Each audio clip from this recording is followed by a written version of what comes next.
My name is Camille and I'm 32 years old.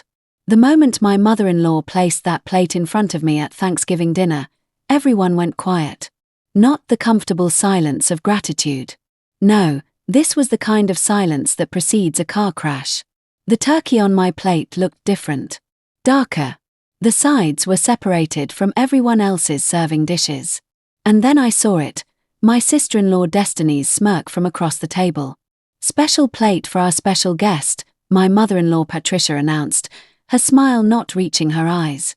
My husband Jacob shifted beside me, suddenly fascinated by his napkin. I'd been married into the Richardson family for 3 years, but in this moment, I felt like an outsider at a table full of conspirators. "Everything okay, baby?" I whispered to Jacob. He squeezed my hand under the table. 3 pulses. Our code for not now. My stomach dropped. The 15 other family members watched me like I was tonight's entertainment. Patricia's sister Diane leaned forward, elbows on the table, waiting. Destiny's phone was angled toward me. Recording. "Well, aren't you going to eat?" Patricia's voice cut through the tension. "I made it exactly how Jacob said you'd like it." But Jacob had never discussed my food preferences with his mother. We'd established that boundary after she'd criticized my cooking at our wedding reception. Something was wrong. The meat glistened strangely under the chandelier light. My hands started trembling, and not from hunger. I picked up my fork slowly, studying the faces around me.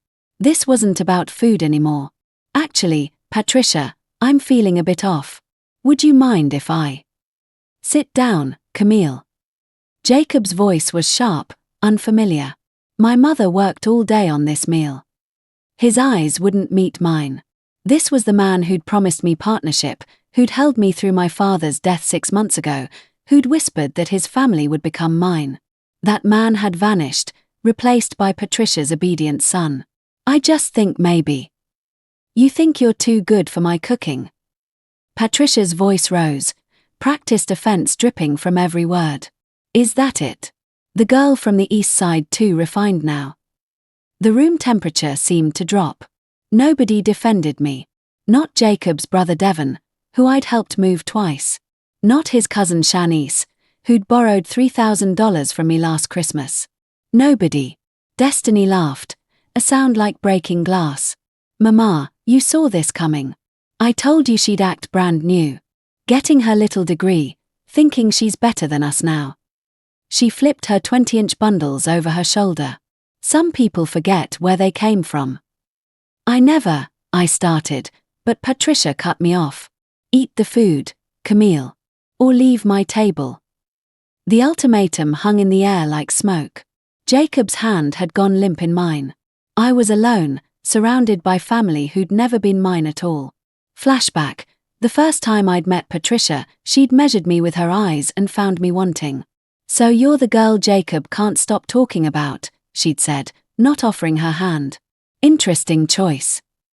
Jacob had laughed it off, "Mama's just protective," but I'd seen the calculation in Patricia's gaze. She was already planning my exit. I'd tried everything to win her over. Brought gifts from every trip. Sent flowers on her birthday. Offered to help with Sunday dinners. Each gesture was met with cool politeness, the kind that keeps you at arm's length while appearing gracious to observers. When Jacob proposed, Patricia's congratulations came 3 days late, via text. "Well, congratulations, I suppose." The engagement party she'd thrown was actually for Destiny's promotion at the bank. Jacob's proposal was mentioned in passing, an afterthought between toasts to his sister's success. I'd smiled through it, wore the right dress, said the right things. Jacob promised it would get better after the wedding. "She just needs time to adjust," he'd assured me, kissing my forehead. But here's what Jacob didn't know, what I'd kept locked in my chest for 3 years. I'd overheard Patricia on our wedding day. She'd been in the bridal suite bathroom, door cracked, phone pressed to her ear. "Give it 2 years, Diane. She'll get comfortable, stop trying so hard, and Jacob will see what we see. Then we can guide him toward someone more suitable." I lifted the fork to my lips. The smell hit me first, something acrid beneath the herbs. My nursing training kicked in immediately. risk assessment, pattern recognition, threat evaluation. This wasn't paranoia. This was wrong. What's in this, Patricia? Specifically. Family recipe, she said sweetly. Secret ingredients. Passed down for generations. But her eyes were cold, watching. Waiting for something. I set down my fork with deliberate calm. The china clinked against the plate, too loud in the silence. I'm allergic to shellfish, I said quietly. Severe anaphylaxis. I've mentioned it before. Multiple times. Jacob had known since our second date, when I'd nearly died after cross-contamination at a restaurant. I carried 2 EpiPens everywhere.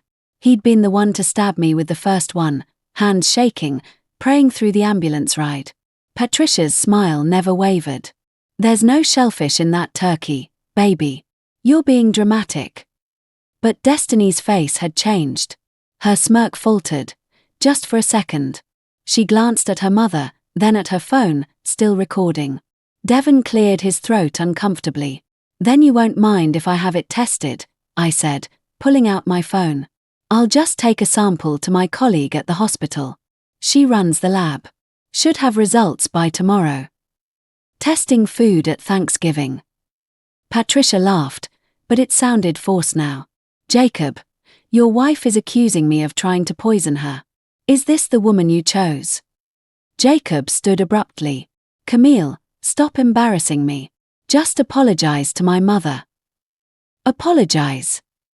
The word felt foreign on my tongue. For what? For not wanting to risk my life. My voice was rising now, 3 years of swallowed words trying to escape. For suggesting that maybe, just maybe, there's a reason you made me a separate plate. I stood too, chair scraping against hardwood. You're being hysterical, Jacob said, but his eyes darted to his mother. Seeking permission. Seeking guidance. This wasn't the man I'd married. Or maybe it was, and I'd been too in love to see the truth. Jacob had never left his mother's house. He'd just brought a roommate. Patricia placed her hand over her heart. I have never been so disrespected in my own home. Diane, are you hearing this?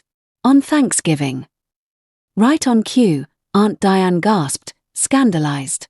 The family Greek chorus, performing their roles perfectly. All I've done is welcome this girl into our family, and this is how she repays me. Welcome me. Something snapped inside my chest. 3 years of biting my tongue. 3 years of give it time and she means well and family is complicated. I was done. You've done everything possible to make me feel unwanted. You criticize my hair, my clothes, my career. You forget to invite me to family events. You tell Jacob I'm not right for him behind my back. Yes, Patricia, I heard you at the wedding. The room went deadly quiet. Patricia's mask slipped, just for a moment. Rage flashed in her eyes before the wounded mother expression returned. Jacob, are you going to let her talk to me like this? Jacob grabbed my arm. Not hard, but firm. Steering me toward the door like an inconvenient problem to be removed. Let's go cool off. You're causing a scene. Causing a scene. As if I was the unreasonable one. As if wanting to not die at Thanksgiving dinner was dramatic. I yanked my arm free. Don't touch me like that. My voice was ice now, nurse mode fully activated. Clinical.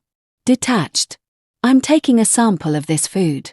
If there's nothing wrong with it, I'll apologize. Publicly. But if I'm right, I looked at Patricia directly. If I'm right, we're going to have a very different conversation. I pulled a Ziploc bag from my purse, old habit from packing Jacob's lunches, and scraped a portion of the turkey into it. Destiny's phone followed my every movement. Good. Let her record this. Evidence works both ways. You've lost your mind, Patricia said, but something flickered in her expression. Fear. Calculation. Jacob, I will not tolerate this in my home. Your wife needs to leave. Now. Our home, I corrected quietly. Unless you forgot that Jacob and I pay half the mortgage here. Unless you forgot that when you were about to lose this house 3 years ago, I'm the one who co-signed the refinancing. Me. Not Destiny with her bank promotion. Not Devon with his car dealership. Me. The words dropped like stones in still water. The family's expressions shifted. They hadn't known. Patricia had kept that particular secret well guarded. I have the papers in my car, I continued. Want me to get them? Patricia's face went rigid. That was a loan. A family loan. Different from. A loan requires repayment, I said. I haven't seen a single payment in 3 years. But that's fine. Family helps family, right? That's what you said when you needed me. Family takes care of family, Camille. Funny how that only goes one direction. Aunt Diane's eyes were wide now. Uncle Jerome set down his wine glass slowly. The audience was paying attention now, and Patricia knew it. She'd built her power on controlling the narrative, on being the matriarch everyone feared and respected. I was dismantling that, brick by brick. Jacob looked between us, lost. Camille, I didn't know you felt.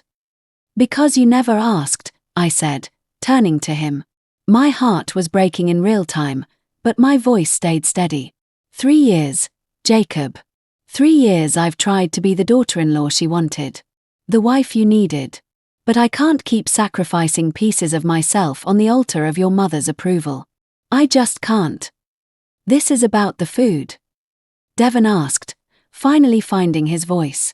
Y'all are fighting over some turkey. No, Devon. I looked at him, this man I'd helped move into his first real apartment, who'd called me sis at Christmas. This is about the fact that I could smell the shrimp paste from across the table. This is about everyone in this room watching to see if I'd eat something that could kill me. This is about what that means. The silence that followed was deafening. Destiny's phone had stopped recording. 24 hours later, I sat in Dr. Cole's office, my hands shaking as she handed me the lab results. Camille, this is serious. There's definitely shellfish protein in this sample. Enough to trigger your allergy. Where did you get this? Thanksgiving dinner, I whispered. My mother-in-law made it. Specifically for me. Saying it out loud made it real. Made it attempted harm. Made it unforgivable. Dr. Cole's expression hardened. I need to report this. This is, Camille, this could have killed you. You understand that, right? Her voice was gentle but firm. Your last reaction almost stopped your heart. Another exposure. She didn't finish. Didn't need to. I nodded, numb. My phone had been buzzing non-stop since yesterday. Jacob calling. Patricia calling. Destiny texting. You ruined Thanksgiving. Happy now? No apology. No concern. Just anger that I'd disrupted their holiday. That I'd dared to speak up. I need copies, I said finally. Of everything. The analysis. Your notes. All of it. Dr. Cole nodded, understanding without explanation. She'd been my attending when I'd done my clinical rotations. She knew I didn't ask for help lightly. She printed everything, handed me the folder like it was evidence. Because it was. That night, I stayed at my best friend Jasmine's place. She'd wanted to go over to Patricia's with a baseball bat, just to talk, she'd said, but I'd stopped her. This wasn't over yet. I sat on her couch, staring at the lab results, and remembered something my father had told me before he died. Baby girl, sometimes people show you who they are. Believe them the first time. Monday morning, I sat across from attorney Michelle Washington. She'd come highly recommended, specialized in family law with a reputation for being merciless when needed. I slid the lab results across her mahogany desk. She read them slowly, her expression darkening with each line. Walk me through everything, she said. Start from the beginning. So I did. 3 years of subtle sabotage. The forgotten invitations. The constant criticism. The financial manipulation. Patricia borrowing money with no intention of repaying. The way Jacob always chose his mother's feelings over my safety. All of it. Michelle took notes, asking pointed questions. The house refinancing, you said you co-signed. Do you have documentation? I pulled out the folder. I'd always kept meticulous records, a habit from nursing school. She examined the papers, eyebrows rising. Camille, according to this, you're not a co-signer. You're a co-owner. Your name is on the deed. The room tilted. That's impossible. Patricia said it was just for the bank application, that my good credit would help them get approved. Jacob said. I don't care what anyone said. I care what the legal documents state. You own half this property. Michelle leaned forward. Did you know Jacob's father left him this house in his will? Left it specifically to Jacob, not Patricia. She has no legal claim to it. She's been living there on Jacob's generosity. And apparently, yours. My mind was reeling. So when she threatened to kick me out. She was threatening to kick you out of your own home. A home you've been paying for. I spent that week building my case like I was preparing for major surgery. Methodical, thorough, double-checking everything. Bank statements showing my payments on the mortgage. 33 months, never late. Emails from Patricia asking for small loans that were never repaid. $12,000 total. Text messages from Destiny mocking my clothes, my hair, my ghetto upbringing, while wearing the designer bag I'd bought her for her birthday. Jasmine helped me organize everything into a timeline. Girl, you've been bankrolling this entire family, she said, spreading papers across her dining table. Look at this. You paid for Devon's car repair. Covered Shanice's rent twice. Bought Patricia that new refrigerator. And this is how they treat you. I remembered each instance clearly now. How Patricia had cried about the old fridge breaking, how expensive repairs were. Family takes care of family, she'd said. I'd written the check without hesitation. 2 weeks later, she'd told Jacob I was too controlling with money, trying to buy my way into the family's good graces. The manipulation was breathtaking in its scope. Every kindness had been twisted into a character flaw. Every sacrifice had been used as evidence that I was trying too hard, that I didn't belong. And Jacob had stood by and watched.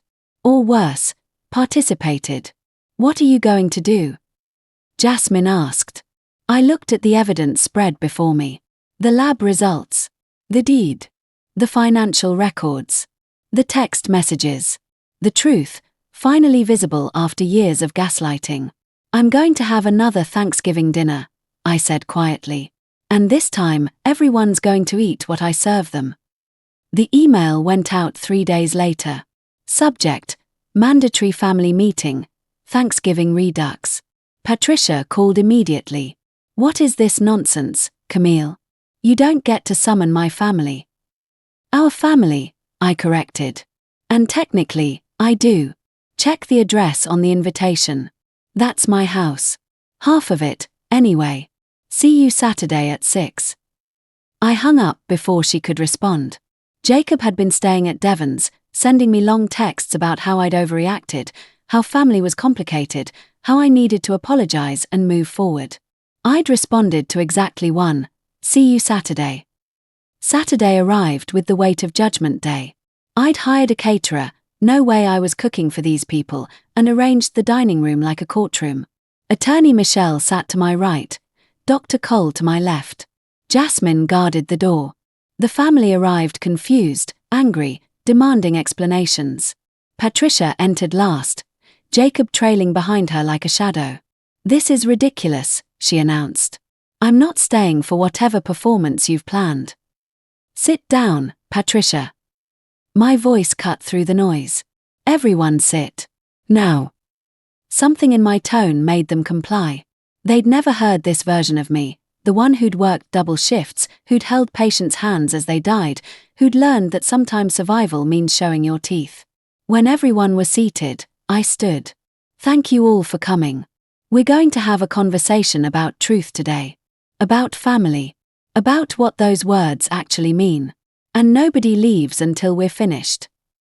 I placed the first folder in front of Patricia. Lab results from the food you served me. Dr. Cole has confirmed the presence of shellfish proteins. Enough to trigger anaphylaxis. Possibly enough to kill me. The table went silent. Care to explain? Patricia's face was stone. That's ridiculous. I would never. You would. You did. I placed the second folder down. bank statements, 3 years of mortgage payments. All from my account, not Jacob's. Mine. Want to guess how much? I didn't wait for an answer. $78,000. Plus $12,000 in loans you never intended to repay. Plus another $6,000 in various family emergencies. Devon's face had gone pale. Destiny was staring at her mother. Jacob looked like he might be sick. I placed the third folder down, the deed. This is the property deed. Notice anything interesting? My name.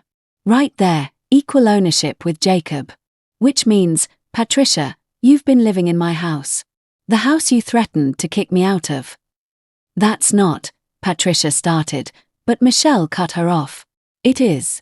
I've verified everything. Camille has been financially supporting this entire family while being treated like an outsider. While being subjected to emotional abuse. And last week, what appears to be attempted harm. Michelle's voice was ice. I specialize in family law, Mrs. Richardson.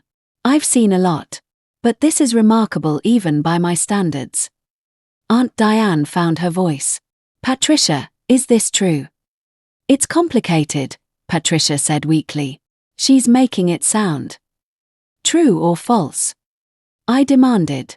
Did you put shellfish in my food knowing I'm allergic? The silence stretched like taffy, everyone waiting for Patricia's answer. Finally, Destiny broke. Oh my God, Mama. Tell me you didn't. Her voice was small, scared. Tell me you didn't actually try to. It was supposed to be mild. Patricia exploded, the mask finally shattering. Just enough to make her sick. Just enough to prove she was too delicate, too high maintenance for this family. How was I supposed to know she'd check the food? Who does that at Thanksgiving? The room erupted. Devon pushed back from the table. Shanice had her hand over her mouth. Uncle Jerome said, Jesus Christ, Patricia. Jacob looked like he'd been slapped. You admitted it, Michelle said calmly, pulling out her phone. On recording. Thank you for that. Patricia's face went white as she realized what she'd done. Camille has grounds for a civil suit. Possibly criminal charges. But she wanted to give you all a chance to understand what's been happening in this family first. I looked at Jacob. You're the worst part of this. Your mother tried to poison me, and you told me I was being dramatic. You chose her over my safety, over our marriage, over everything. My voice cracked, but I pushed through. I loved you. I would have built a life with you. But you can't love someone your mother hates. You'll never be strong enough. Camille, I didn't know, he started. You didn't want to know. There's a difference. I pulled out the final papers. Divorce papers. Already filed. And separation of assets. You can keep the house. I want nothing from you except what I put in. $96,000. You have 60 days. 6 months later, I sat in my new apartment, a beautiful 2-bedroom with a view of the park, drinking coffee and reading the settlement papers. Jacob had paid every penny. Patricia had moved into a small rental across town. Her reputation in the family was destroyed. Destiny had surprisingly reached out, apologizing, going to therapy. Devon sent me a check with "I'm sorry" written in the memo line. The divorce was finalized. My name removed from that house and that family. I'd started dating again, slowly, carefully, but with better boundaries. Jasmine joked that I should write a book, How to Escape a Toxic Family and Reclaim Your Life. Maybe I would. What I learned in those 3 years was this: silence is not peace. Keeping quiet to avoid conflict is not the same as family harmony. Real love doesn't ask you to shrink. Real family doesn't require you to nearly die to prove your loyalty. And sometimes, the most powerful thing you can do is leave the table where you're being served poison and build your own feast. I got a text last week from Jacob. I'm sorry. You were right about everything. I read it twice, then deleted it. Some apologies come too late. Some bridges should stay burned. Not out of bitterness, but out of wisdom. My father used to say, "Baby girl, people will show you who they are. Believe them the first time." I'd give anything to tell him he was right. That I finally learned the lesson. That I finally chose myself. This home was built on sacrifice, not lies. This life was earned with boundaries, not silence. And if you're reading this, wondering if you should speak up, if you should protect yourself, if you should leave that table, this is your sign. Choose yourself. Every single time. You deserve a place at a table where the food isn't poisoned, where love isn't conditional, and where family means safety. That's the tea. And sometimes, the truth tastes bitter, but it's better than swallowing lies.